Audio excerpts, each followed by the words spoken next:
अगर आप पौष माह या किसी अन्य माह का प्रदोष व्रत रखती हैं, तो सबसे पहले जान लें कि प्रदोष व्रत के दिन किन चीजों का दान सबसे शुभ माना जाता है। प्रदोष व्रत पर गरीबों और जरूरतमंदों को आवश्यक चीजों का दान करने से वैवाहिक जीवन में सुख शांति बनी रहती है। आप अपनी आर्थिक स्थिति के अनुसार उपरोक्त में से कोई भी चीज दान कर सकते हैं। इससे आपको गरीबों का आशीर्वाद मिलता है और घर में खुशहाली बनी रहती है। इसके साथ ही जीवन में आने वाली समस्याओं से छुटकारा मिलता है। प्रदोष व्रत पर इन चीजों का करें दान। नंबर 1, प्रदोष व्रत के दिन फल दान करने से पति पत्नी के बीच प्रेम बढ़ता है। नंबर 2, कपड़ों का दान। कपड़ों का दान करने से वैवाहिक जीवन में सुख समृद्धि आती है और जीवन में खुशियां बनी रहती है। नंबर 3, अन्न दान करने से भगवान शिव प्रसन्न होते हैं और वैवाहिक जीवन में सुख समृद्धि आती है। नंबर 4, दूध को शुद्धता और समृद्धि का प्रतीक माना जाता है। दूध का दान करने से वैवाहिक जीवन में मिठास बनी रहती है। नंबर 5, काले तिल का दान लोगों को शनि दोषों से मुक्ति दिलाता है और विवाह में आ रही बाधाओं को दूर करता है। नंबर 6, गाय का दान करना बहुत ही शुभ माना जाता है। इससे विवाह में आ रही सभी अड़चनें दूर होती है। नंबर 7, तांबे के लोटे में जल लेकर उसमें एक बेलपत्र, चुटकी भर हरा मूंग और गुड़ डालकर शिवलिंग पर चढ़ाने से विवाह के योग बनते हैं। प्रदोष व्रत के दिन दान देने के लाभ। वैवाहिक जीवन में सुख। प्रदोष व्रत पर दान करने से वैवाहिक जीवन में सुख शांति बनी रहती है। पति पत्नी के बीच प्रेम। दान करने से पति पत्नी के बीच प्रेम और विश्वास बढ़ता है। विवाह में आ रही बाधाएं दूर होती है। मनचाहा जीवन साथी मिलता है। भगवान शिव की कृपा।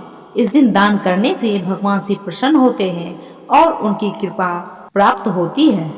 इन बातों का रखें खास ध्यान। आपको ध्यान रखना चाहिए कि दान करते समय आपसे कोई गलती ना हो जाए। इसलिए दान करते समय मन में किसी भी प्रकार की बुरी भावना नहीं रखनी चाहिए। हमेशा शुद्ध मन से दान करना चाहिए। दान हमेशा जरूरतमंद लोगों को ही देना चाहिए। दान करते समय ओम नमः शिवाय का जाप करें। यह मंत्र भगवान शिव को प्रसन्न करने में मदद करता है। प्रदोष व्रत के दिन व्रत रखना भी शुभ माना जाता है। प्रदोष व्रत के दिन शिवलिंग पर जल चढ़ाएं और बेलपत्र अर्पित करें। इससे आपको भगवान शिव से मनचाहा आशीर्वाद प्राप्त होगा। पंचांग के अनुसार पौष माह के कृष्ण पक्ष की त्रयोदशी तिथि 28 दिसंबर को तड़के सुबह 2:26 पर शुरू होगी और 29 दिसंबर को तड़के सुबह 3:32 पर समाप्त होगी।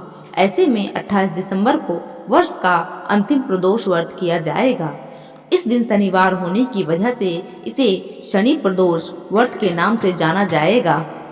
धर्मशास्त्रों में शनि त्रयोदशी के व्रत का जितना महत्व है उतना ही ये खास भी है। शनि त्रयोदशी का व्रत क्यों है खास? हिंदू मान्यताओं के अनुसार भगवान शिव को शनि देव का गुरु माना गया है। मान्यता है कि इस दिन व्रत करने से शनि संबंधी दोष दूर हो जाते हैं। शनि संबंधी दोष दूर करने के लिए और शनि देव की शांति के लिए शनि त्रयोदशी का व्रत रखा जाता है। संतान पाने के लिए भी शनि त्रयोदशी का व्रत किया जाता है।